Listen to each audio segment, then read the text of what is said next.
Ukigoshi. Ukigoshi is the floating hip. Ogoshi is the big hip. I don't lift. I just merely get them up so preponderance of their weight is up on the ball of their foot. That way there's less friction. And then I'm going to whirl them over as opposed to actually lifting them up and throwing them over that way. On Ukigoshi, I'm going to come this way. Versus Ogoshi, he lifts me up and I go over that way. This is the Hikite. So it has to pull.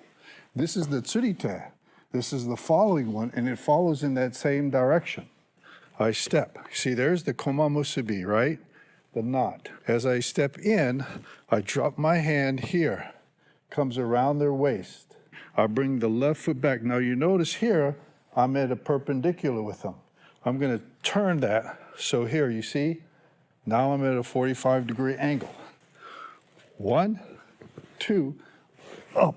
Lift him just off, and then pull them around, as opposed to lifting them up and over. The line on the tatami helps you. You can see the line when you step here, you see? When you come here, oh, now look, I'm 45 degrees. The uke, the person who's receiving, help out, spread your feet a little wider. We're just gonna do simple, uchikomi, go in and come out. Hi, in, here. In, here. Now you notice I have a triangle here, right? This is what I want to achieve. Even if his right foot is forward, I still have a triangle. Here, come around. See how this comes around? Now you notice what's happening here? Here, you see how my shoulder impacts? Hey, how it impacts? And you see how it turns him? If you don't turn, you're trying to go, that doesn't work. His shoulders are straight. When I come in here, see here? Now look at his shoulders. See how they turned them? And then here. And then I just pull them around. So this comes in here, this hip check in. See what happens? Hip check in. When you go this way here, it's a butt bump. And a butt bump doesn't work. I always did it left side, just like in a Nage no Kata. So here, I would take this hand and I would come down. See, here I am already. I don't have to turn any further in.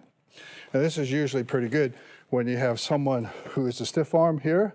Instead of trying to go through here, right? I would come up here, come in. You see how I got in here with my shoulder? Okay, instead of making a full turn, I would just quarter turn and continue the pull. So you know in the Nage no Kata, when they go to hit you, see how the shoulder hits, then he goes to stab, and then I have it here. If you think of this as a stiff arm here, you can come over, but that's pretty tough, okay? Coming this way here, in. Of course you can't do that now because it's a hit. He got a stiff arm here, you can grab here, right? So here. See, I'm in. I have him to meet. Now I'm going to turn. Some would come in here. And you see here how all went at the same time? My judo was hitting right into them and then made my turn. That would throw them off balance. Now that comes from my roots of Ryukyu Kempo 2D, the forerunner of karate. Karate is Japanese. Ryukyu is the island chain where Okinawa is the largest. Kempo comes from China, self-protection. 2D is your body, hand, feet. It was always striking and then throw in Ryukyu Kempo 2D. All I'm doing is moving to the corner. Oh, look.